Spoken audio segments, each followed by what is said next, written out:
Psalms chapter number 11. Let's start reading from verse 2. Psalms 11 from verse what? 2. And I'd like everyone to fix their gaze as we study different scriptures today. If you are there, say amen. Now look at this. For lo, the wicked bend their bow. They make ready their arrow upon the string, that they may, what? Privily shoot at what? The upright where? Upright where? In heart. So it means that the devil has special interest in your heart. He has special interest in your heart. Now look at verse 3 now. Let's read this together. 1, 2, 3, go.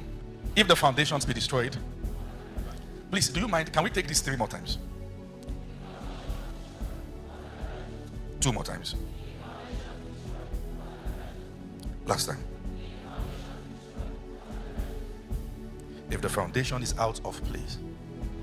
So the foundation of our lives, when you are building, the foundation is the first structure that is built or erected intentionally depending on the destination of the building. Okay? So how far the building will go is not determined by your intentions. It is determined by the success at the foundation level. So if you get the foundation level wrong, even with the best intentions, you will have to stop somewhere. Is that okay now? So the devil has seen that one of the ways to strategically, and when we talk about warfare against our souls, 2 Corinthians 10 from verse 4 says that, from verse 3 says, for though we walk in the flesh, we do not war after the flesh, but the weapons of our warfare are not carnal, but mighty through God for the pulling down of strongholds, casting down imaginations. Listen to this. Whenever you hear warfare, don't think might, think strategy. Think strategy. It is only strategic to eat a man at the point that he will remain continuously eaten. And if there's any time in a man's life that if you eat him wrongly, and I mean any human now, it is as though you have eaten the person for the rest of his life. It is the season of his childhood. That's the place. You see, sometimes we ignore the idea of raising children. And permit me to pause here to give us a better sense of purpose around the subject of marriage and parenting. Listen to this. You cannot, and let me say this, it will be wickedness to decide to marry a wrong person because you know time is going, forget that person becomes the environment of your children. It is wickedness. You should not settle to marry someone whose mentality you don't want to see in your next generation. So the idea of marriage goes beyond the ability to contribute good genes to make the children look good and then batter their minds. It's a responsibility that God has given to you as singles, for those who are still single, to be intentional about knowing the one for whom or with whom God has ordained you will spend the rest of your life. And that must be vetted, but not in a hurry. So parenting now is a very sacred responsibility. And let me say this. We are still dealing with traumas that are associated with parents of the last generations. And yet, we are dealing with a generation who have no sense of sacrifice. We are dealing with fathers who don't want to be fathers and mothers who don't want to be mothers. The trauma of the next generation will be greater. Because it is possible to be pained and yet become worse than those who hurt you. It is possible to be grieved and yet become worse than those who grieved you. You are not ready to walk down the aisle if you are not ready to commit. If you are a man who believes in sleeping around, don't bring an innocent girl to suffer. You are a woman who believes you are, I don't know what gen I should put you, Gen Z or Gen Alpha, and your mentality about marriage is fire for fire. Stay alone for a while and fire yourself. Don't bring children into that atmosphere where they'll be wrecked because of your decisions.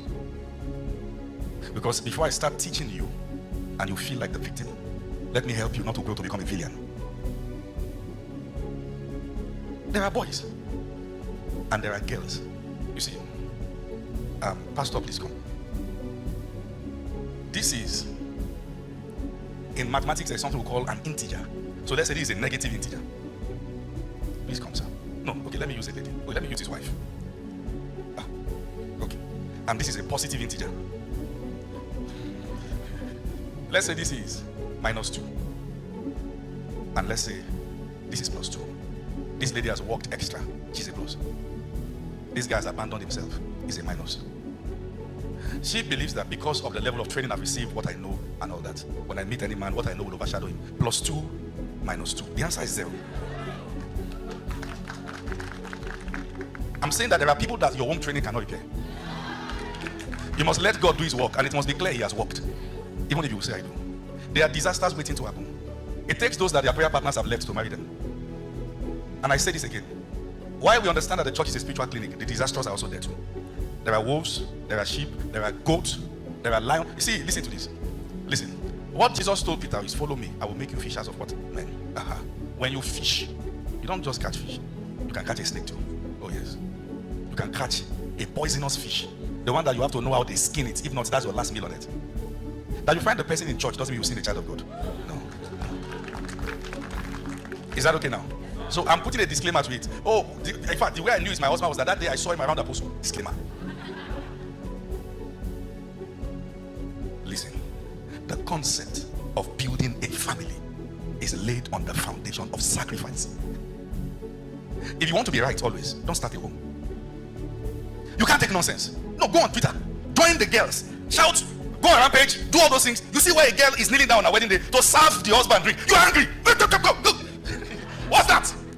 I don't do all those things. All this. Vex. Lock yourself in the room. Beat up with your own vexing. Don't bring that plague and hang around someone who is trusting God for a destiny partner. Not a problem. And let me tell you this. You see, this thing called pressure. One of the things it does is that it blinds your reasoning. That you see a person, but let's do it on time. It is not for those doing it on time, but for those doing it right. Take your time.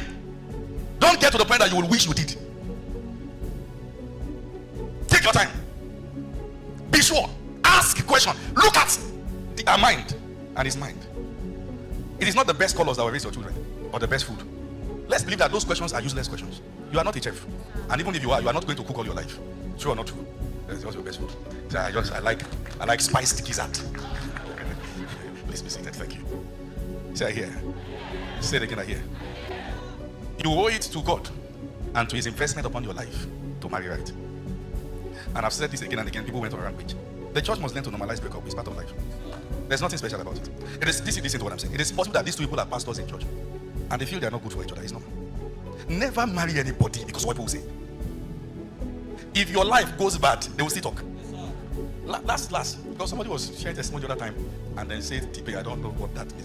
Because, see, last, everybody will leave your issue and face their problem. You want to get married and all your thinking is about as fine as you are and as fine as he is. When you come together to produce children, how fine they will be. That's your thought.